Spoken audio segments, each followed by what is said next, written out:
Welcome to the Fictionverse. If you love deep, immersive audio novels, please take a quick second to like this video, share it with a friend, and subscribe to the channel. Your support helps this independent universe grow. Now, put on your favorite headphones, dim the lights, and let today's journey begin. Part 1. The Outcast and the Hermit. A somber whistle of the autumn wind swept across the open grounds, its lonely gusts echoing through the vast, empty courtyard before fading into the background. My family always told me I was born with a face made for tragedy, which is honestly hilarious considering they were the ones constantly rewriting the script to cast me as the villain. A scoundrel, they called me behind closed doors and across polished mahogany boardroom tables. A lazy, silver-spooned leech who brings nothing but public scandal and embarrassment to the proud, unbroken lineage of the House of Lauron. To the high society elite of the city, my reputation was already set in stone. Because I had spent the last few years drifting from one social circle to another, frequently seen in the company of various high-born partners, the tabloids painted me as a serial heartbreaker. They mistook my shifting presence as a thirst for superficial conquests, whispering rumors that I had been intimately involved with half the nobility in the city. They didn't know the truth. They didn't care to. I stood on the cold marble steps of our family's sprawling ancestral estate, the chilling autumn wind biting through my coat. My single, worn leather suitcase rested against the heel of my boots, containing nothing but a few changes of clothes and the remnants of my dignity. Inside, the muffled, echoing voices of the clan elders still rang in my ears, delivering their final, calculated judgment. They thought they had me backed into a corner. I had been given exactly 3 choices, each designed to strip away a piece of my soul. 1. Slave away at a meaningless desk for the main branch, buried under endless paperwork, suppressing my own desires and identity until my mind rotted into absolute compliance. 2. Allow myself to be sold off like cattle in a cold, arranged marriage to some old, tyrannical vampire noblewoman from a rival faction just to secure extra corporate territory and shipping lanes. 3. Pack my bags and get the hell out. I chose freedom. I chose the third option without a single shred of hesitation, regret, or a backward glance. Turning away from the estate, the heavy leather of my boots crunched against the gravel walkway, the sound steady at first before gradually slowing down and fading away into the distance. The quiet of the countryside was suddenly cut short as I entered the city, plunged directly into the noisy, chaotic environment of a cheap slum district. The air was thick with the overwhelming racket of the city. Distant police sirens wailed sharply through the night, muffled car engines roared in a constant drone, and the heavy thump of passing traffic vibrated against the cracked asphalt street. The inherent problem with choosing abstract freedom when you belong to a wealthy, powerful side branch of a vampire clan is that they know exactly how to turn that freedom into a physical cage. They didn't just disown me. They completely erased my financial footprint. They cut off my bank accounts within 30 minutes of my departure. Every single black card hissed with a sharp, mocking, declined beep the absolute moment I tried to use it to buy a simple bottle of water or a train ticket. The only money I had left to my name was a meager, pathetic sum of savings I'd accumulated from a brief, secret stint working an honest, low-level data job before my cousins forced me to resign. It wasn't enough to survive in high society, and it barely kept me afloat in the gutters. For 2 agonizing weeks, I lived out of an old motel room on the ragged edges of the city. The space smelled faintly of cheap, toxic bleach mixed with the suffocating stink of old, damp carpets and decades of human sweat. It drove my heightened vampire senses absolutely wild with disgust. For our kind, hygiene standards aren't just an elite preference or a snobbish luxury. They are a physiological survival mechanism. Dirt, dust, and grime literally feel like microabrasions rubbing against our hypersensitive skin. Every hour in that room felt like a slow, irritating torture. To keep myself fed and ensure the shady landlord didn't throw my suitcase onto the street, I took every odd, digital gig I could find on the dark web. Translating ancient, dusty occult texts for eccentric human collectors, fixing broken code for night shift logistics companies. Anything that paid in untraceable cash or crypto, anything that didn't require a background check, a biometric scan, or a prominent family signature. But with every passing night, The walls of that tiny room felt like they were closing in on me. The loneliness, that deep, aching, terrifying void I had been running from my entire life, was finally starting to settle deep into my very bones. Every single person I had ever tried to open up to or love back home had ultimately looked at me as nothing more than a walking wallet, a trophy, or a convenient status symbol. Now that the status was gone and the wallet was empty, I was entirely, fundamentally alone in the world. One evening, my head was throbbing so violently from the stifling, stale air of the motel and the constant hum of neon lights that I decided to just walk until my legs gave out. I walked past the cracked stone boundaries of the town, past the rusted, overgrown old railway tracks, and straight toward the massive, impossibly dense forest that bordered the northern edge of the isolated district. Eventually, the harsh, grating racket of the city noise began to recede, seamlessly replaced by the soothing, gentle rustle of a cool night wind blowing through thick, ancient trees. A soft symphony of chirping crickets and rustling leaves took over the silence as I walked. The human locals at the edge of town always whispered about these woods in hushed, frightened tones. "Don't go past the third tree line, kid," the old, scarred bartender at the local pub had warned me when I first arrived, eyeing my pale skin. "People go in there thinking they're going for a nice hike. They walk in circles for hours in the fog, and they wake up right back where they started on the dirt road. The forest doesn't want guests. It devours them." As a supernatural being myself, I knew exactly what those superstitious warnings actually meant. It wasn't a ghost story. It was a spatial ward, a highly advanced, lead barrier maze set up by a high-level mage for powerful creature who valued their isolation above all else. Usually, under normal circumstances, I would respect that kind of boundary and turn back. But tonight, the cool, crisp, untainted air of the wilderness was the only thing capable of soothing my burning throat and my racing mind. I didn't care who lived there. I stepped right over the invisible boundary line. Strangely, the grand ward didn't push me back or disorient my senses. It hummed sharply against my vampire core, sending a brief static shock of pure, ancient energy crackling across my skin, making the hairs on my arms stand straight up. But then, almost as if it recognized me or found me harmless, it relaxed and let me pass through the invisible barrier. Perhaps it was because my intentions weren't hostile, or perhaps the immense power anchoring the barrier was fracturing from within.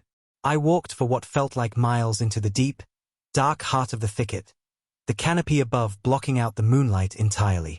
Then, suddenly, the dense trees parted like a stage curtain, revealing a breathtaking, impossible sight.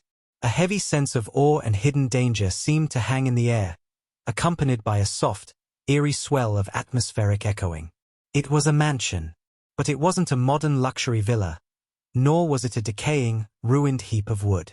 It was a sprawling, majestic Gothic structure crafted from dark, obsidian stone and reinforced with polished, heavy iron bars, completely isolated from the rest of civilization. But what caught my immediate attention wasn't the hauntingly beautiful architecture. It was the overwhelming smell saturating the air. The wilderness breeze was suddenly heavy with the suffocating scent of ozone, burnt ash, scorched wood, and the sharp, metallic, intoxicating tang of pure Alpha Werewolf blood. And underlying all of that raw power was an agonizing, heart-breaking aura of sheer, unadulterated pain. Without warning, a low, monstrous, deeply guttural growl echoed violently from inside the mansion. A split second later, a massive, explosive crash reverberated through the air as heavy furniture was shattered directly against a wall.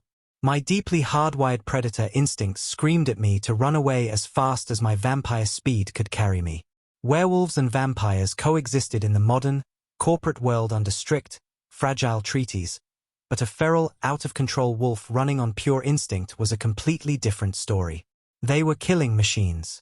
Yet, driven by a volatile mix of foolish curiosity, exhaustion, and a strange, unexplainable pull in my gut, I found my boots moving forward anyway. I approached the grand French doors of the back patio. They had been completely shattered from the inside, glittering shards of glass littering the stone terrace like diamonds. Looking into the darkened, elegant living room, my breath caught, and I froze dead in my tracks. There was a man on the floor. Or rather, a massive creature caught in an agonizing transition between worlds. He was trapped in a semi-human state. Thick, dark gray fur traced the powerful lines of his broad shoulders, his spine, and his muscled chest. His large hands ended in razor-sharp, terrifying claws that dug deep into the expensive hardwood floor, tearing up splinters as he thrashed. His chest heaved violently, his lungs gasping for air, while his muscles rippled beneath his skin with an erratic, volatile, glowing golden energy that seemed to be literally burning him alive from the inside out. He was absolutely magnificent, a true primal force, but he was completely out of his mind with fever. Suddenly, his eyes, glowing a blinding, brilliant, predatory gold, locked directly onto me through the darkness. He let out a ferocious, deafening, inhuman roar that seemed to shake the very foundations of the room. Immediately, the sound of heavy, incredibly rapid footsteps tore across the hardwood floor, approaching at a terrifying speed. He didn't see a person standing there. He saw a target to vent his immense agony upon. He lunged at me through the broken doorway with the speed of a falling meteor. If he had been at full strength and in total control of his faculties, he would have torn my head cleanly off my shoulders before my eyes could even blink. But as he lunged through the air, my sharp vampire vision caught the distinct, violent tremor in his legs. His own immense, superior power was suffocating his nervous system, burning through his stamina at a fatal rate just to keep his consciousness afloat. He wasn't just angry, he was running on pure, physical exhaustion. I waited until the very last millisecond. I dodged sharply to the left, his razor claws missing my throat by a mere millimeter, the wind of his pass slicing the air. His momentum carried him forward, his heavy shoulder shattering a massive stone pillar right behind where I had been standing. Using his own blinding speed and heavy momentum against him, I channeled every single ounce of my suppressed vampire strength directly into my right fist. Stepping into his blind spot, I drove it with a cracked echo right into the side of his strong jaw. There was a heavy, bone-deep impact thud, immediately followed by the massive, dead weight of his heavy body collapsing hard onto the floor. The giant werewolf crashed down, sliding across the dusty floor before rolling heavily onto his back, completely unconscious. The brilliant golden glow in his eyes flickered out like a dying light bulb, leaving his features perfectly still in the shadows. I stood over his towering form, my chest heaving up and down, my knuckles throbbing with a sharp, burning ache from the sheer force of the impact. "Well," I whispered into the sudden, dead quiet of the room, looking around at the sea of shattered glass, the layers of undisturbed dust, and the unconscious giant laying at my feet. "You're an absolute disaster. And frankly, so am I." Slowly, the tension of the violent encounter began to fade, replaced by a soft, warm sense of comfort that felt almost like the comforting strum of a domestic acoustic guitar playing in the back of my mind, shifting the mood entirely. I knew I couldn't just leave him there on the cold floor. For one thing, if he woke up while I was walking away through the woods, he'd easily track my distinct vampire scent, find my cheap motel, and kill me for invading his territory. For another, the utter, absolute lack of cleanliness in this grand foyer was legitimately giving my vampire senses a bad case of hives. I spent the next 6 grueling hours working entirely through the dark night. First, I dragged the massive werewolf onto a large, plush velvet sofa, marveling at how impossibly heavy his frame was despite his lean, athletic build. Once he was safe, I went to work. I searched the dark corridors until I found a pristine broom, a mop, and a rusty bucket in a utility closet down the hall. Now, despite what my family whispered about me being a spoiled, lazy heir who didn't know the value of hard labor, I was actually uniquely overqualified for this. Back at the Lauron estate, I had never liked the idea of people doing things for me. The main branch constantly tried to force a small army of servants on me, but I absolutely loathed it. I couldn't stand the way strangers moved my things around, or how they barely wiped the surfaces down to a superficial standard just to clock out. Because of that, I had long since made a strict habit of doing all my own chores myself. Over the years, I had developed a firm philosophy on the matter. Doing it yourself is just objectively more efficient and infinitely cleaner. If you want a job done to absolute perfection, you don't delegate it to someone who doesn't share your high standards. You roll up your sleeves and do it your own way. And so, I went to work with a clinical precision. I swept up every single glittering shard of glass, thoroughly wiped down the dark blood splashes from his self-inflicted thrashing, and opened the remaining windows to air out the heavy room. I worked until the scent of ozone and ash was entirely gone, replaced by the clean smell of wild pine and crisp winter air. By the time the early morning sun began to peek through the towering canopy of the trees outside, the mansion's grand living room looked absolutely pristine. Exhausted but satisfied, I sat down in a high-backed armchair directly across from the couch, slowly sipping a glass of cold water, waiting patiently for the beast to wake up. A low, groggy, masculine groan broke the morning silence. It was followed by the soft, heavy rustle of leather cushions shifting as the man on the couch stirred. The remnant fur had fully receded into his skin, leaving behind a strikingly handsome man with sharp, aristocratic features, jet-black hair that fell slightly over his forehead, and a sharp jawline that looked like it had been sculpted by a master artist out of marble. He looked to be about 28 years old, radiating authority even in sleep. When his eyes finally snapped open, they were no longer glowing a feral gold, but were a deep, piercing, icy obsidian. He sat up instantly, his instincts putting him on high alert, his hand flying to his sore jaw as a dark, menacing scowl settled onto his face. He blinked, looking around at the completely clean, orderly room, and then his eyes locked onto me like a laser beam. "Who the hell are you?" His voice was a low, gravelly baritone so deep it literally vibrated right through the old hardwood floorboards. "And why are you in my house?" "Good morning to you too," I said easily, setting my glass down and offering him a polite, relaxed smile. "I'm James. I'm the guy who stopped you from tearing your own throat out last night. And, incidentally, I'm the guy who cleaned your filthy floors." The werewolf didn't look a single bit grateful. If anything, he looked absolutely furious to have been seen in such a weak state. He stood up smoothly, his towering 6'3" frame casting a massive, intimidating shadow completely over my seat. He took a deep breath, sniffing the air. "A vampire. Lauron clan, judging by your distinct scent." "Which one?" "The youngest," I answered. "That failure scoundrel." Wow. Even in the middle of a cursed, forgotten forest miles away from high society, my family's smear campaign preceded me. I kept my polite smile tightly glued in place, though my chest stung slightly at the familiar insult. The very same, in the flesh. Though the scoundrel part of the title is heavily exaggerated by jealous cousins who want my inheritance, I assure you. "Get out," he growled, a low rumble shaking his chest as he pointed a long, clawed finger toward the empty frame of the patio doors. "I don't care what you think you did for me. Nobody is allowed within these woods. The spatial ward should have broken your mind the moment you crossed the line. The ward is perfectly fine, mister. You're just leaking so much raw, unrefined alpha power that it's poking holes like a broken pipe." I countered, standing up from my chair to meet his gaze directly, absolutely refusing to be intimidated by his size. "Look, whoever you are, I'm going to be completely honest with you. I am completely broke. My family kicked me out on my face, and I'm currently living in a sketchy motel that smells like absolute despair.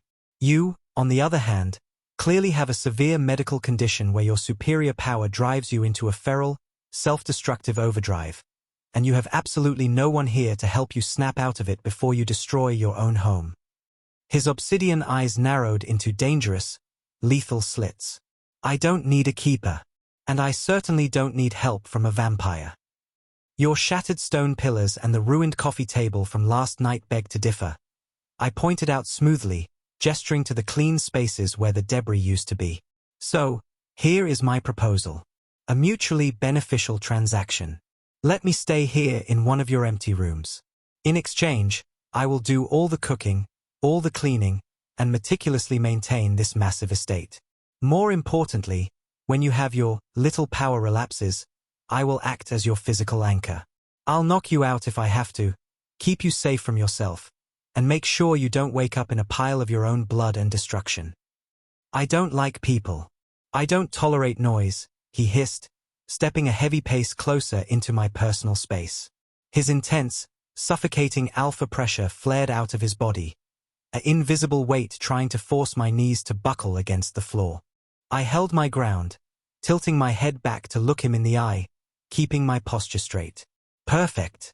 Because I value my personal space and quiet just as much as you do. I have my own remote translation gigs to worry about. I'll stay completely out of your way, do my work in my room, and keep this entire place absolutely spotless.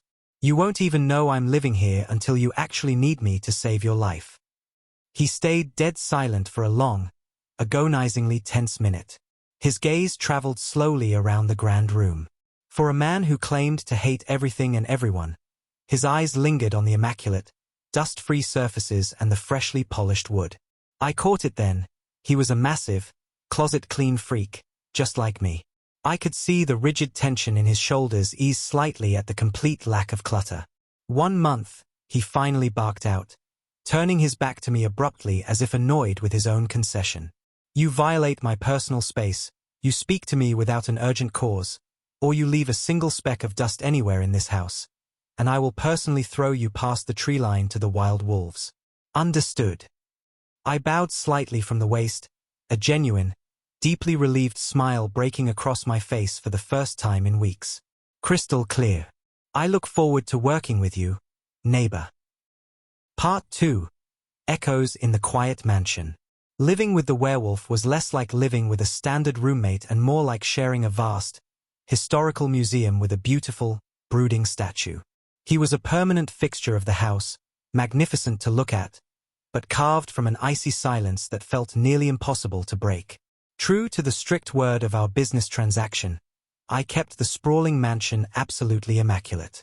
My days quickly fell into a quiet, comforting, and predictable rhythm that I desperately needed after the chaos of the city.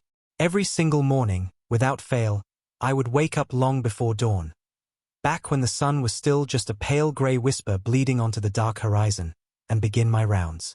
I didn't just tidy up, I deep cleaned with a clinical passion. Because I had spent years managing my own spaces back at the Lauron estate to avoid the subpar standards of hired help, I had my routine down to an exact science. I scrubbed the vast marble floors until they reflected the high vaulted ceilings like mirrors. I polished the intricate, dark wood paneling of the grand hallways with scented oils, ensuring that not a single stray speck of dust could settle anywhere near the perimeter of the werewolf's personal quarters. I took an intense, quiet pride in the work. It was therapeutic for me, a way to anchor my own restless mind while proving to the giant upstairs that I was worth every square inch of the space I occupied. For the first few weeks, our face-to-face interactions were incredibly minimal, almost non-existent. In fact, I only found out his name was Arthur through a piece of mail left unattended on the heavy mahogany foyer table one afternoon. Though curiously, there was no last name attached to the envelope. He was a man completely shrouded in an absolute, suffocating silence. No family ever came to visit him. No associates or friends dropped by for a casual drink. The massive, humming warded forest kept the rest of the mortal and supernatural world entirely at bay, acting as a perfect shield for his isolation. The quiet of the house was rarely broken, save for the soft, rapid, and rhythmic clicking of a high-end computer keyboard echoing lightly from his study. Occasionally, the deep, muffled buzz of a cell phone vibrating against his solid wooden desk would signal his brief interactions with the outside world. The only active connection Arthur maintained to civilized society was through a sleek, heavily encrypted laptop and specialized satellite messages. One afternoon, while dropshipping some essential household supplies from his account, I accidentally discovered the true scale of his daily life. He didn't just dabble in investments. He single-handedly took care of a massive, multi-million-dollar family enterprise from his desk. Whenever he was in a stable, lucid mental state, he would spend consecutive hours buried deep within his private study, entirely consumed by complex financial reports, international shipping manifests, and corporate logistics. He officially held the title of general manager for a prominent global subsidiary company, but everything, from high-level board decisions to basic daily operational approvals, was done strictly over written text. He never took voice calls. He absolutely refused to do video meetings. He was a corporate ghost running a vast financial kingdom from a shadowed, candlelit room deep in the wildwood. But as the autumn days slowly bled into weeks, the crushing, heavy loneliness that I usually felt back in the city slums began to lift from my shoulders. Even though Arthur was deeply antisocial and spoke in growls, he wasn't inherently cruel. He respected my boundaries and my need for personal space just as much as I respected his rigid routines. Eventually, the silence in the house became too much of a challenge for me to resist. I started actively trying to chip away at his thick, icy exterior, using the only tools I had: domestic comfort and conversation. The rich sound of hot tea pouring from a heavy kettle into a delicate porcelain cup filled the quiet room, followed by the light, sharp clink of a silver spoon resting gently against the saucer as I prepared his drink. "I made hot Earl Grey," I said softly one evening, stepping cautiously into the threshold of his darkened study and setting a steaming porcelain cup onto the far edge of his desk. He was staring intensely at his glowing monitor, his sharp jawline set in its usual hard, unyielding line. The kitchen cabinets were looking a bit bare, so I used some of the cash funds you left on the counter for groceries. I also took the liberty of fully organizing the entire walk-in pantry by its exact expiration date. "You had cans from 3 years ago in the back, by the way." Arthur didn't look up from his monitor, but I noticed his nose twitch slightly as he caught the aroma of the tea. "You use far too much cinnamon in the kitchen, Lauren. It cuts through the suffocating scent of old damp wood," I replied easily, crossing my arms and leaning casually against the solid doorframe. "Besides, a little structural warmth suits a tragic place like this. You should really try leaving the mansion boundaries sometime, Arthur. The small town just outside the third tree line has a wonderful artisan bakery. Though, funnily enough, when I mentioned to the owner that I was staying up here in the hills, the baker looked at me like I was a dead man walking. He said anyone who tries to find this specific path just walks in circles until they lose their minds." Arthur finally shifted his intense gaze away from the screen, turning his dark obsidian eyes toward me. They were cold, but I could see a faint, flickering spark of genuine curiosity deep within them. "The ward keeps the weak-minded and the predatory out. Tell me, Lauren, why didn't it stop you?" I shrugged my shoulders, looking down at my neatly ironed clothes. "Maybe because I didn't want a single thing from you. I wasn't looking to exploit you, and I didn't care about your wealth. I was just looking for a quiet place where I could actually breathe without my judgmental family suffocating my neck." Arthur paused, his large hand coming to rest on his laptop, closing the screen slightly as if giving me his full, undivided attention for the first time. "Your family. The Lauren side branch. The high society rumors in the city say you went through 8 different partners in less than 2 years because you couldn't keep your hands to yourself." I let out a soft, dry, and slightly bitter laugh, though a familiar, sharp ache tightened deep in my chest at the mention of the gossip. I turned my head to look out the tall study window, watching the pale moonlight filter through the dense branches of the wildwood. Is that really what the tabloids say? The actual truth is a lot less scandalous, Arthur. The 8 partners thing? Pure lies, fabricated by outsiders to ruin my name. In reality, I've only ever had 2 partners in my entire life, and I broke it off with both the moment I realized they were just chasing my family's prominence and wallet.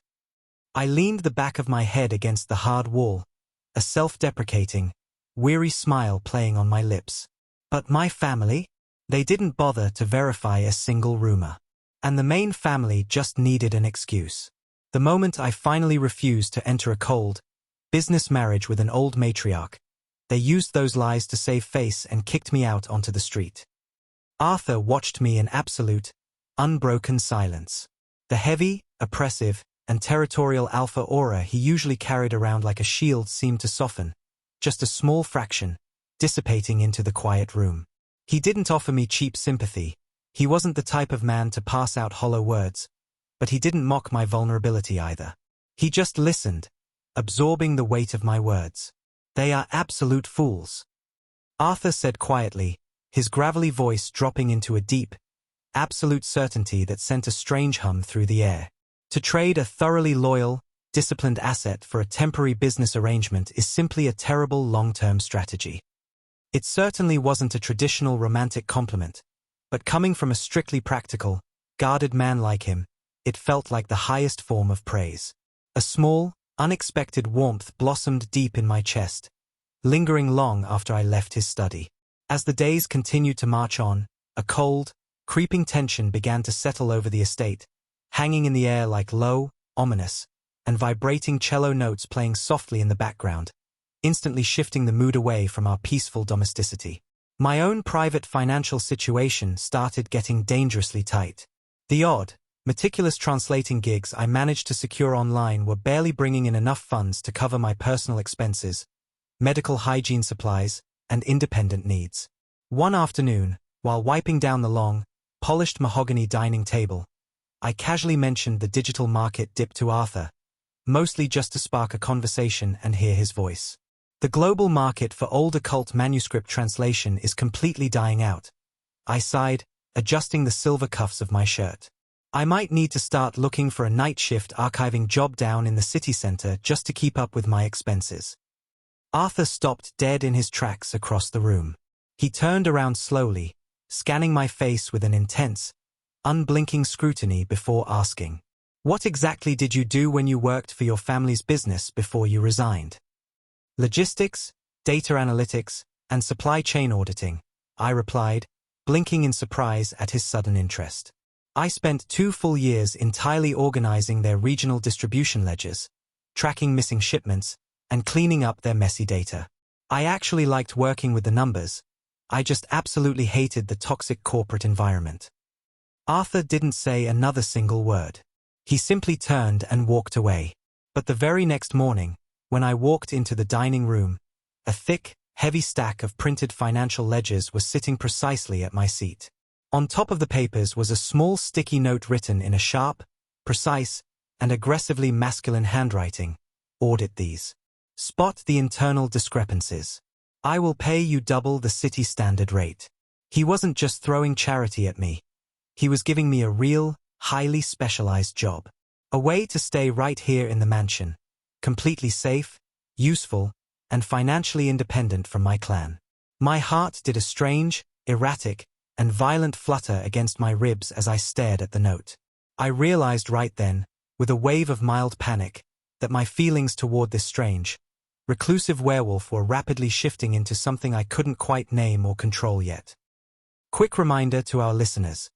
This is a completely original story, uniquely written and produced by me for the fiction verse.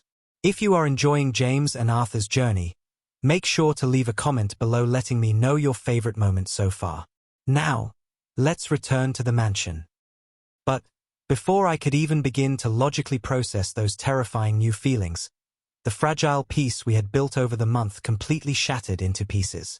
A sudden, incredibly violent crash echoed aggressively from the upper floors of the mansion. The loud, splintering sound of heavy wood tearing apart was immediately followed by a sharp, pained, and deeply animalistic roar that physically vibrated the walls. It happened entirely without warning on a thunderstorm-heavy afternoon. Driven by my sharp predator instincts, I ran up the grand stone staircase, my vampire speed pushing my body into a blur until I skidded to a halt in the dimly lit hallway directly outside Arthur's private bedroom doors.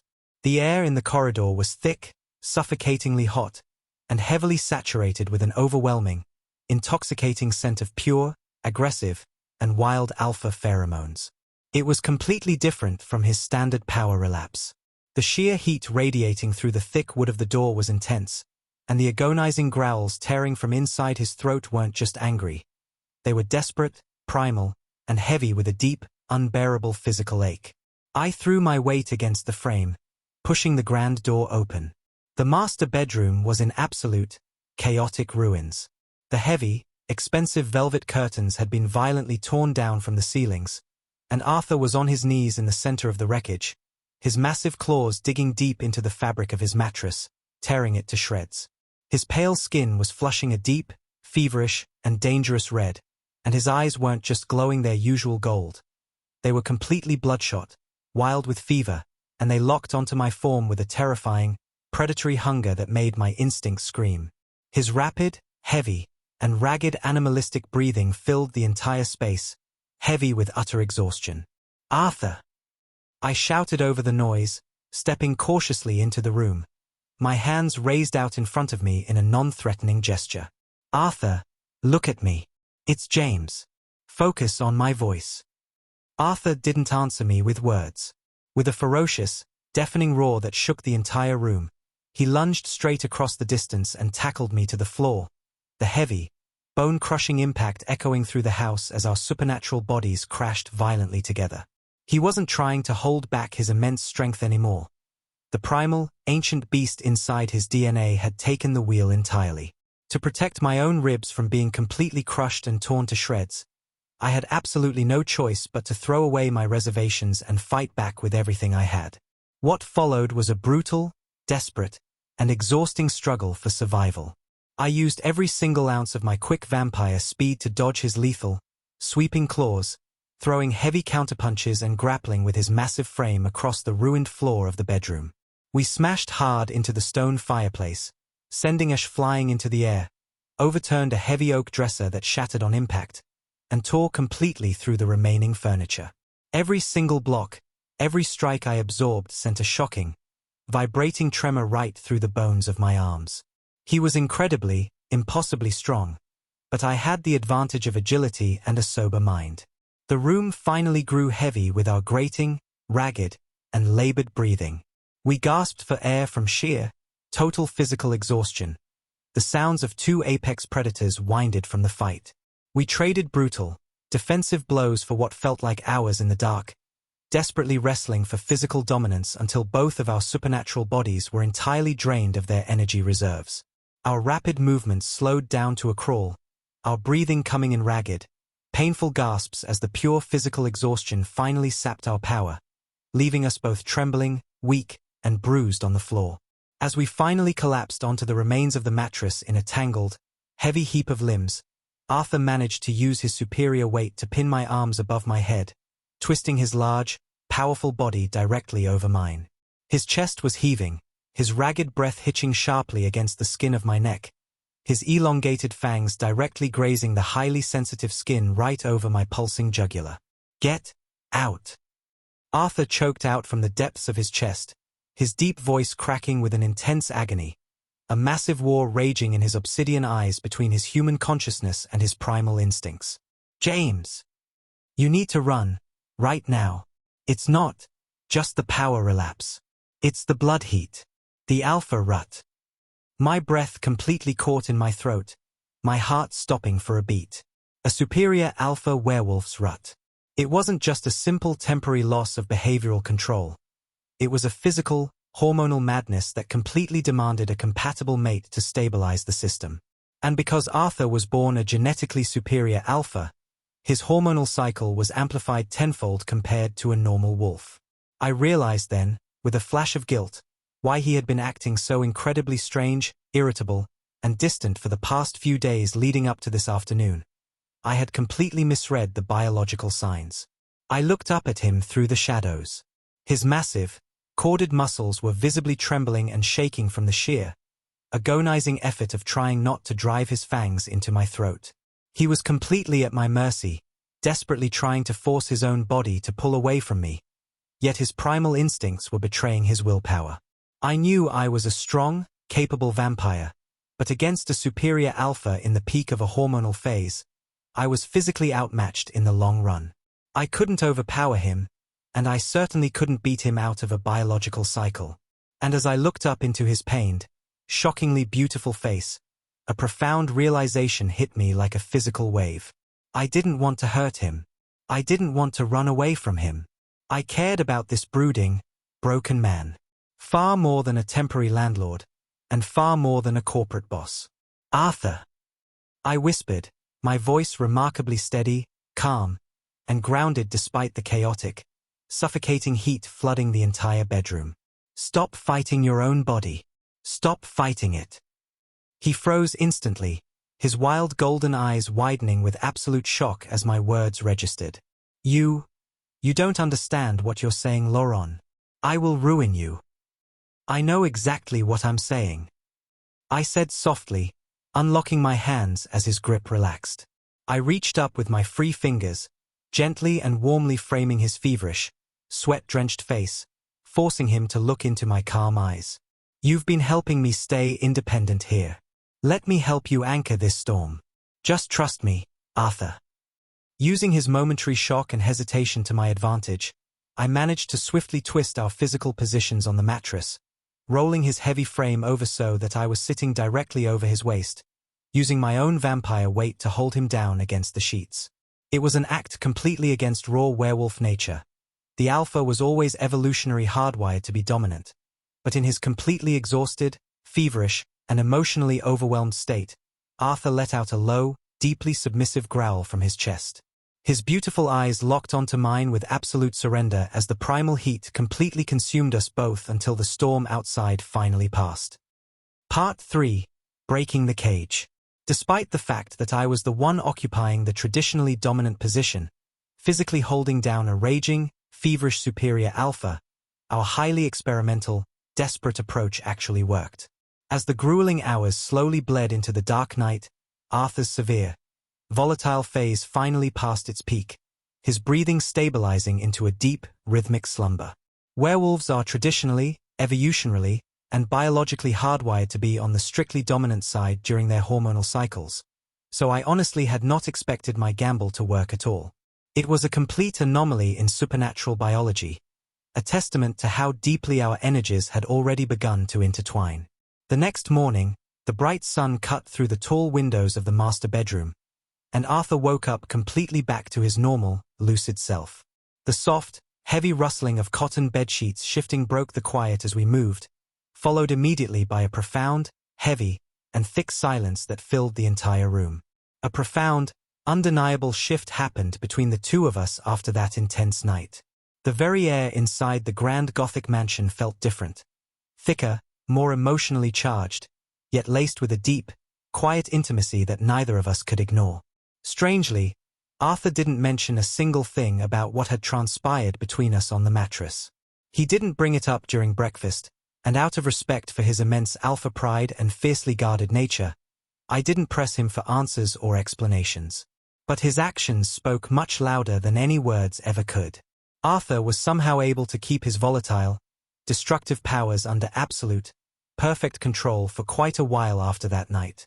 The standard, terrifying primal relapses that used to routinely tear the stone pillars and expensive furniture of the house apart simply ceased to exist.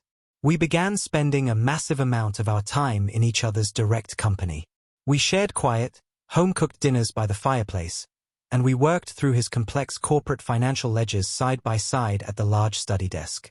I found myself falling deeper and deeper in love with this brooding, protective werewolf with every passing day, desperately wishing I could find the perfect, most romantic moment to finally confess the truth of my heart. Unfortunately, in our world, the calm before the storm never lasts very long. A low, ominous rumble of distant thunder echoed outside the mansion, casting a dark shadow over the rooms.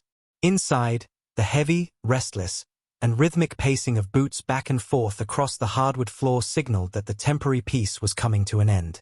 A few short weeks later, the terrifying biological warning signs returned with a sudden, vicious intensity. Arthur began showing the feverish, sweating symptoms of the alpha phase all over again, and this time, it triggered a primal frenzy that was vastly worse, more violent, and more volatile than anything I had witnessed since stepping through his doors. The very air in the grand hallways physically shimmered with the suffocating, burning heat of his explosive alpha energy. It was a pressure so heavy it made my vampire teeth ache. Seeing him trapped in such absolute agony, I knew I couldn't just stand by and watch. Following the overwhelming success of our first encounter, I decided to deploy the exact same strategy. I stepped into his ruined, shadow-filled bedroom, fully intending to take the dominant position over him again, believing it would anchor his fracturing human consciousness just like before. I was planning on using a calm, grounding rhythm to help him ride out the fever. But unfortunately, my well-thought-out strategy did absolutely nothing to help this time. Perhaps it was because this specific primal frenzy was simply too severe for his human mind to contain, or perhaps his inner, powerful wolf pride absolutely refused to be held down in a submissive position twice by a vampire. The exact millisecond I tried to pin his shoulders against the bed, Arthur completely and effortlessly broke free of my grip. He let out a terrifying, deeply guttural, and inhuman roar that completely overwhelmed the room, vibrating the walls. It was followed instantly by the loud, sharp sound of heavy wood splintering into fragments as his power exploded. With an explosive, completely unstoppable burst of raw, primal strength, he instantly and violently switched our physical positions. Before my vampire reflexes could even register the lightning-fast movement, he slammed my back hard down onto the mattress, pinning me completely flat beneath his towering, burning, and massive frame. Under the overwhelming, dual influence of both the feral frenzy and the raging, blinding alpha heat, Arthur completely lost all sensory and behavioral control. He became a creature of pure instinct. In his madness, he ended up hurting me, his iron, unyielding grip severely bruising my wrists against the sheets, and his long, sharp fangs cutting dangerously into the sensitive skin of my shoulders as he pinned me down under his heavy weight. "Arthur!" I gasped out, a sharp, breathless wince escaping my lips as a wave of genuine pain shot through my bruised body. Hearing my voice speak his name through the darkness, somewhere in the absolute dead center of his feral madness, Arthur managed to drag his human consciousness back to the surface through sheer willpower. His bloodshot, golden eyes cleared for a brief, fleeting fraction of a second, filling instantly with a look of sheer, unadulterated horror as he realized he was the one pinning me down, and that he was actively inflicting pain on me. He froze completely. His entire massive body began trembling and shaking violently as he desperately, agonizingly tried to force his own muscles to pull away from me to protect me from his beast. But the biological phase was far from over. His pale skin was burning up with a lethal fever, his ancient instincts violently clawing at his skull to take back full control of his actions. He was trapped in a living, breathing hell, caught entirely between his desperate human desire to keep me safe and the overwhelming biological madness demanding physical completion. I looked up through the shadows at his tortured, sweating, and beautiful face. Seeing how hard, how desperately he was fighting his own monstrous nature just to avoid breaking me, any lingering sting of physical pain in my wrists completely faded into nothingness. My heart swelled with a fierce, absolute, and blinding certainty. I didn't care about the bruises. I only cared about him. "Go ahead." I whispered softly into the heated space between us, deliberately unlocking my hands from his loosening, trembling grip and wrapping my arms tightly around his neck, pulling his massive chest firmly down against me. "Don't you dare pull away from me, Arthur. I'm right here. I'm not going anywhere. Go ahead." With my explicit permission finally given, the final psychological dam broke within him. The two of us ended up anchoring each other through the worst of the fever, our supernatural energies clashing and intertwining with a wild, consuming intensity as we fought to keep his humanity afloat. Lost entirely to the primal storm of the alpha phase, we pushed through the grueling biological ordeal until the fever finally broke in the quiet, peaceful hours of the early dawn. The quiet of the next afternoon was shattered by a cell phone buzzing violently and continuously on a metal nightstand, vibrating loudly against the dark wood as notifications piled up. After the two of us finally woke up from the deeply exhausting, soul-bearing ordeal, Arthur looked down at my form. He reached out, his large, trembling fingers lightly hovering over the dark purple bruises encircling my wrists and the deep red marks scattered across my frame, his obsidian eyes deeply filled with a crushing, agonizing remorse. I'm so sorry, James. I couldn't control myself," he murmured, his deep baritone voice incredibly low, cracking with a profound guilt that seemed to tear at his throat. He looked away, unable to meet my eyes as he stared at the marks he left behind. "I let the beast take over. I became violent. I hurt you. I never wanted to let my madness touch you or harm you, and yet, I pinned you down and inflicted this on you. I'm so sorry." I offered him a tired, slightly sore, but entirely genuine smile, gently reaching out to adjust the heavy blanket around our shoulders. "It's all right, you giant idiot. I was the one who technically started this, after all. Though." I chuckled softly, a sudden, bright flush rising to my pale cheeks as I looked away. "You were indeed a bit too aggressive for my both first times." Arthur stiffened completely, his entire body locking up as he stared down at me in total, unblinking disbelief. "Wait, But you said you had 2 partners before. I did, I replied softly, turning my head back to look directly into the depths of his obsidian eyes, letting all my vulnerability show.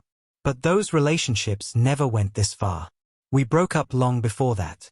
Despite what everyone thought of me, I have only ever been with you, Arthur. I've never been intimately involved with a single soul before you came into my life. A profound, stunned silence settled over the master bedroom, but the remaining emotional walls between our hearts had completely and permanently crumbled into dust. In the blissful days that followed that confession, the 2 of us lived together without a single dispute, argument, or boundary line. Arthur was much calmer, gentler, and more at peace than he had ever been in his entire life, and his terrifying primal frenzies had completely stopped plaguing his mind. I realized then that I couldn't keep my burning feelings hidden in the shadows anymore. I wanted to be by his side, running this house and sharing his life forever. I just needed the absolute perfect, quiet moment to confess my love. But cruel fate had entirely other plans for us. One afternoon, while Arthur was away deep in his study reviewing international logistics, a massive, urgent news bulletin broke out across the digital network from the city center. Bold headlines flashed aggressively across my laptop screen. Patriarch of the Loron vampire clan side branch in critical condition due to sudden business collapse and asset seizure. An immediate, blinding panic seized my chest. It was my father. Despite how bitterly, how cruelly the clan elders had cast me out onto the street, the sudden fear of losing my father forever made my vampire blood run completely cold. Without thinking, my mind spinning in a frantic blur, I threw on my winter coat, grabbed my car keys from the counter, and urgently left the mansion, racing down the mountain path toward my old childhood home to visit his bedside. It was only when I was miles down the dark mountain highway, the mansion completely out of sight, that a sudden, icy dread struck my stomach like a physical blow. In my frantic, panicked hurry to leave, I realized with a sickening clarity that I had completely and totally forgotten to leave a note or inform Arthur of my sudden departure.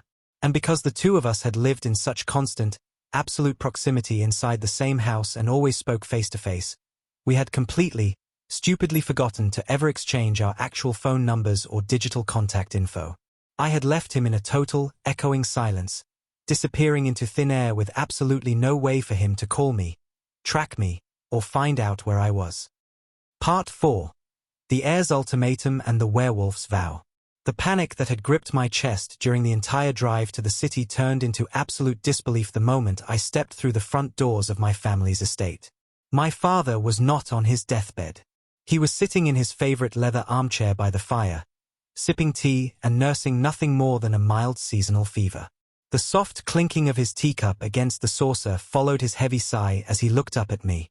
As it turned out, some opportunistic paparazzi had spotted him leaving a private clinic after a checkup and fabricated a sensational story about a business-induced collapse to drive up media engagement. Relieved but deeply irritated, I immediately turned to leave so I could get back to the forest, back to Arthur. But my family stopped me at the door. To my complete surprise, my father and brothers apologized to me. They admitted that they had never intended to banish me forever. They had expected me to return groveling after a few days, tired of being broke, and finally accept either a position in the firm or an arranged marriage. But months had passed, and I had never looked back. Your name was never removed from the family ledger, James, my father said, his voice unusually soft. Just come home. Resume your position. Let us fix this. I looked at them, realizing for the first time that I no longer felt any anger toward them, only a profound sense of detachment. I'm not coming back, I said firmly. I've built a life outside this house. And more than that, there is someone I love. Someone I want to confess to and spend my life with. Knowing I was resolute, my family looked completely heartbroken. They realized how deeply they had messed up by casting me out, and they begged me to stay at the estate for just a few days. They pleaded with me, wanting nothing more than to spend time with the son they hadn't seen or heard from in several months. Seeing the genuine remorse in my parents' eyes, I didn't have the heart to refuse. I agreed to stay. But a few days quickly turned into a week, and at my family's, especially my mother's gentle insistence, That week stretched into even more time. Every time I packed my suitcase to head back to the forest, they would find another reason, another dinner, or another quiet evening to keep me just a little longer, desperate to make up for lost time. As the weeks began to bleed by, my anxiety grew into a crushing weight. I was losing my mind, knowing Arthur was completely alone in that massive mansion, probably wondering where on earth I had gone. Because we had never exchanged numbers in our haste, I couldn't call him, and I was entirely cut off from the quiet life we had built. Then, after more than 2 weeks of being caught in this affectionate limbo, just when I was planning to head back to the forest, my pursuit of happiness was utterly shattered. The main branch elders of the clan, who had been watching my extended stay from the shadows, finally dropped the bomb. They had spent the last several days secretly negotiating behind our backs, using my sudden, prolonged presence at the estate as the perfect leverage. An old money werewolf clan had stepped forward with a massive corporate bailout to save the clan's failing assets, but their price was absolute. They demanded that I be married off to their newly appointed, mysterious heir. Before my parents or I could even voice a protest, the main branch elders revealed they had already agreed for the contract marriage. To ensure I wouldn't run and ruin the deal, they immediately placed the estate under lockdown, keeping a strict eye on me. The formal, public ceremony was scheduled for the very next day. By the time the news broke to us, there was less than 24 hours before the formal, public contract signing and engagement ceremony. Worse, the main family placed an elite guard around our estate, keeping an eye on me and my brothers so they couldn't smuggle me out. I was trapped. But as I sat in my room, staring at the tailored suit they had forced upon me, a spark of defiance lit up inside me. If they wanted a public ceremony, they were going to get one. The media would be there, along with the high-ranking leaders of both clans, and I was not going to play the part of a silent pawn. The rebellion that had been brewing in my chest finally solidified into a cold, hard resolve. I would refuse the marriage rite in front of the cameras. Let the elders threaten me. Let them threaten my inheritance. None of it mattered anymore. No one would be able to force me to say I do with the eyes of the entire world watching. The next day, the grand hall of the city's high society estate was packed to absolute capacity, filled with the elegant, crowded ambience of a high society ballroom. Muffled chatter and the constant clinking of expensive crystal champagne glasses echoed off the high walls, punctuated by a relentless barrage of rapid camera shutters flashing from the media rows. The sheer opulence of the room was suffocating. Heavy velvet drapes hung from 20-foot ceilings, and massive crystal chandeliers cast a glittering, superficial glow over a crowd dressed in diamonds and silk. Reporters lined the velvet ropes like vultures, microphones raised, while the vampire elders of my clan were practically vibrating with capitalist excitement. This bailout was going to save their dying empire, and they didn't care whose soul they had to sell to get it. The gossip in the room was deafening. Everyone was dying to see what the reclusive, ultra-wealthy werewolf heir looked like, whispering endlessly about why on earth a man of his immense, untouchable stature would specifically demand a vampire side-branch outcast with an allegedly scandalous, scoundrel reputation. I stood near the left side of the stage, my jaw clenched so tightly it ached, refusing to look at anyone. I kept my eyes pinned to the polished marble floor, my hands balled into tight fists inside the pockets of the tailored suit they had forced me into. The signing process officially began. The clan heads took their grand, leather-backed seats at the center table, but the werewolf heir's chair remained conspicuously empty. The vampire patriarchs began to sweat under their collars, whispering urgently to their aides. Suddenly, the grand double doors at the back of the hall swung open with a deafening resonance. As the heavy oak doors slammed open, the crowd went completely dead silent for a fraction of a second, followed immediately by a frantic flurry of rapid camera shutters and audible gasps. A tall, broad-shouldered man stepped across the threshold, and the entire atmosphere of the room shifted instantly. The oppressive, heavy aura of a superior alpha rolled over the crowd like a physical wave, forcing several lower-ranking vampires to instantly avert their eyes. He wore a flawless, custom-tailored charcoal suit that accentuated his powerful, athletic build and broad chest. His jet-black hair was perfectly styled back, exposing sharp, aristocratic jawlines and high cheekbones that looked as if they had been chiseled out of dark stone. My breath completely caught in my throat. My mind short-circuited, the room spinning on its axis. It was Arthur. I stood frozen, entirely stunned, unable to make a single sound or form a coherent thought as he walked past the whispering, awestruck crowd with an aura of absolute, unbothered dominance. He didn't look a single thing like the grumpy, brooding man who wore faded sweatpants, complained about cinnamon, and quietly drank Earl Grey in a dusty mansion. He looked like a king arriving to claim his throne. Arthur calmly approached the center table, paying absolutely no mind to the flashing lights.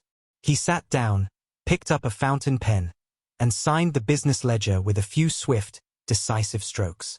The vampire elders let out a collective, breathless sigh of relief. Their money was secured.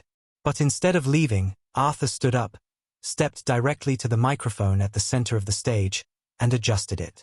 The entire room held its breath, the silence so profound you could hear a pin drop. Before we proceed to the formalization of the engagement, Arthur's deep, gravelly baritone echoed through the speakers, sending a powerful, electric shiver right down my spine. I would like to make a public announcement. This engagement has absolutely nothing to do with a business arrangement. As for the business, it is a permanent gesture of goodwill and partnership to the House of Lauron. The financial bailout is unconditional. As for the marriage, I would like to speak directly to James. The room grew still as soft, deeply romantic orchestral strings began to play gently in the background, weaving beneath his dialogue. Arthur turned his obsidian eyes toward me, searching the side of the stage until his gaze locked onto mine. In an instant, the cold, untouchable expression he wore for the public completely melted away, replaced by something filled with a profound, terrifyingly raw vulnerability. "James," Arthur said, his voice dropping slightly, carrying a weight that echoed across the silent hall. "I am in love with you. I have been for a while. I want the chance to court you properly, with marriage in mind. But I will never force you into a relationship with me. Even if you choose to refuse me right here right now, this business contract stands, and your family's assets will remain fully protected. I only utilized this extreme engagement condition with your clan elders because you disappeared from our home without a trace. You left no contact information and I had no other way to reach you, to find you or to get you to hear me out." The ballroom erupted into shocked gasps and frantic whispers, but the noise felt miles away, entirely muffled as if I were underwater.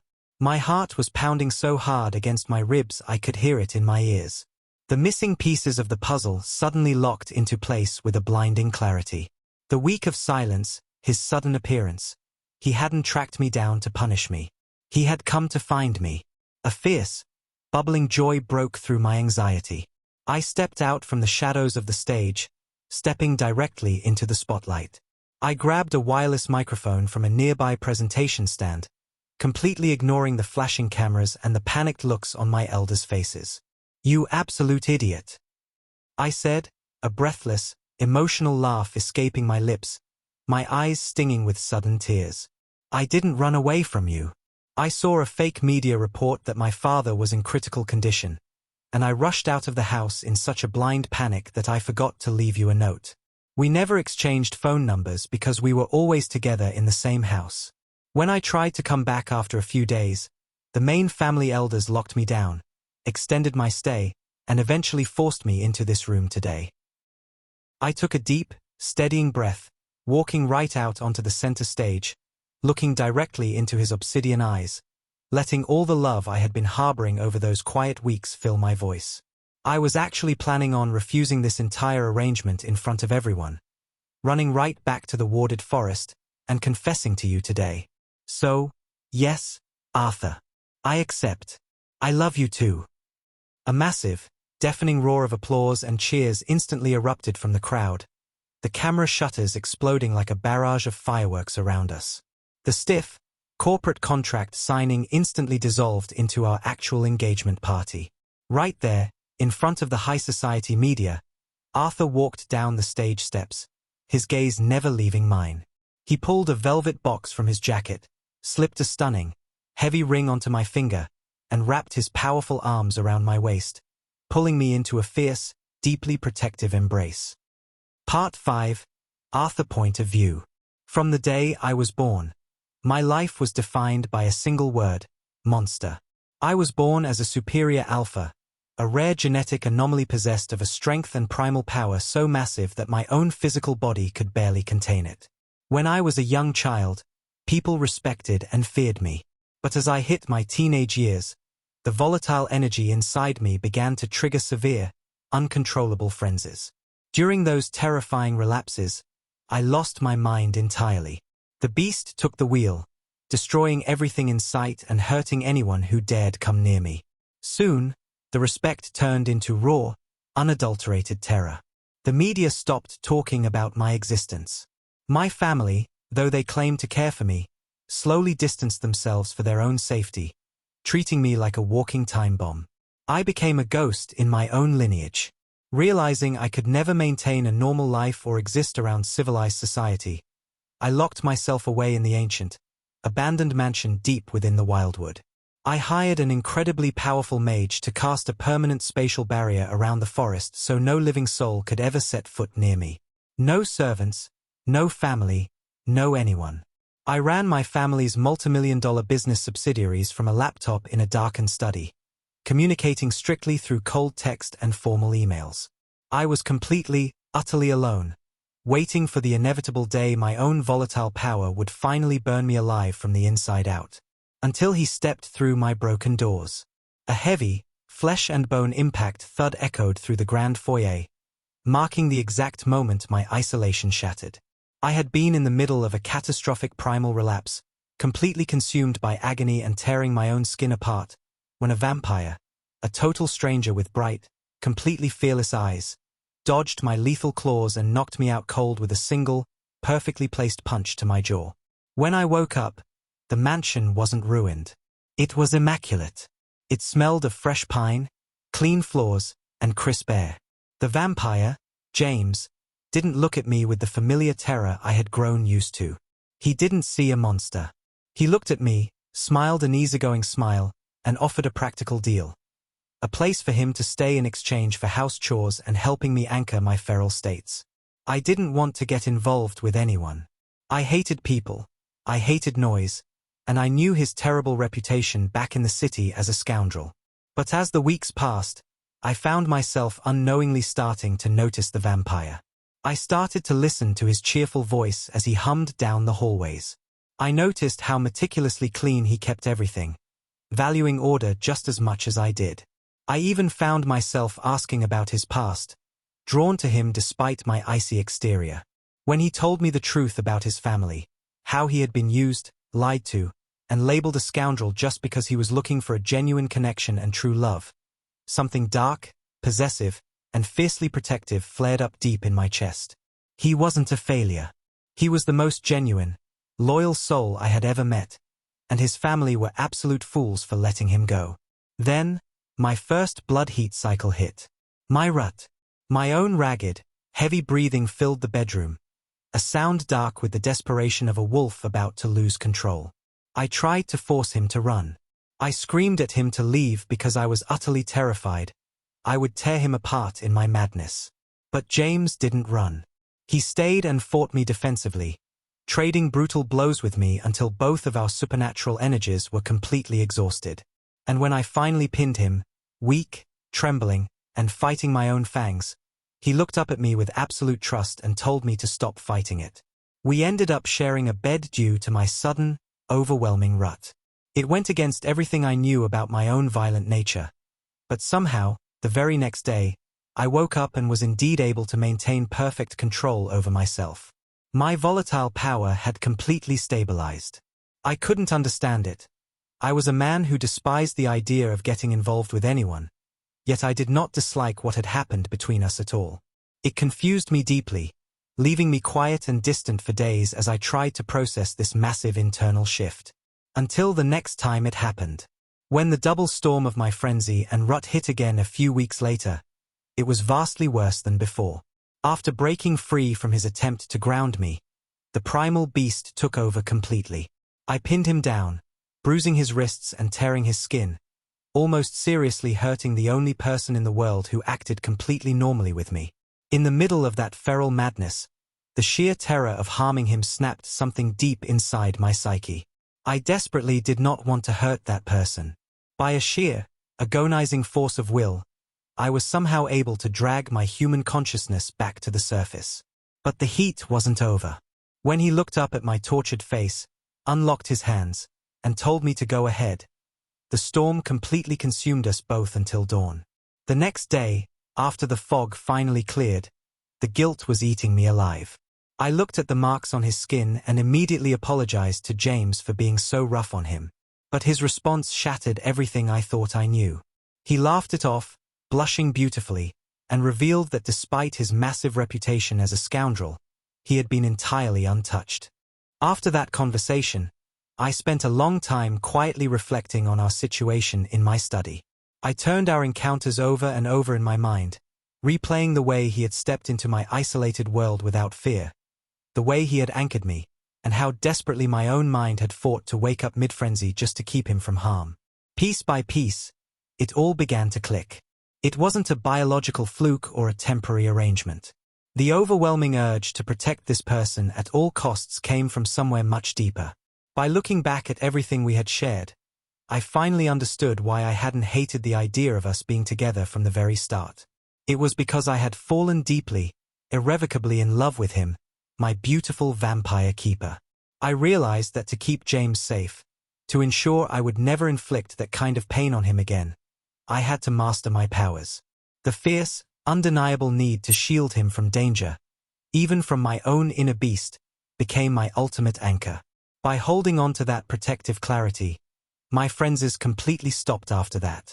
I wanted to court him properly. I wanted to show him he was loved, but I was a recluse who only knew how to write corporate emails, and I kept failing to find the right words to confess. And then, I woke up one day, and he was gone. There was no note, no text. I checked the town, but no one had seen him.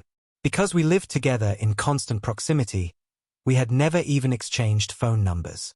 Days passed into a grueling week, and a crushing, agonizing despair settled into my chest. I thought he had finally realized what a monster I was. I thought he hated me for being rough during my second relapse, where my wolf had taken control and bruised him. I thought he had run away to escape me forever. I refused to let it end like that. If he truly hated me, I wanted to hear it directly from his own lips. Using my family's massive, untouched financial leverage, I personally contacted the Loron Main branch elders. I offered them an undeniable, multi-million-dollar business bailout under a single, ruthless condition: an immediate marriage proposal to their young side-branch vampire, James. I knew the greedy elders would do whatever it took to drag him out of hiding to secure the money. I never actually intended to force him into a marriage against his will. I just needed to create a public stage where he would be forced to face me so I could clear up the misunderstanding and beg for his forgiveness. But when he stood across from me in that crowded, glittering ballroom, holding a microphone, and explained everything, that he had only left because of a family emergency, that he had stayed to heal the rift with his parents, and that he had been trapped at the last second by his clan elders, a sudden wave of intense realization hit me. Hearing his words, I felt a sharp pang of anger at myself. All this time, I had assumed he hated me, and in my desperation, I had rushed into this massive, complicated corporate scheme to force a meeting. If I hadn't interfered with this forced engagement mess, he would have already been back home at the mansion. I was the one who had accidentally delayed our reunion and caused him all this unnecessary distress. I felt completely foolish for misunderstanding his silence.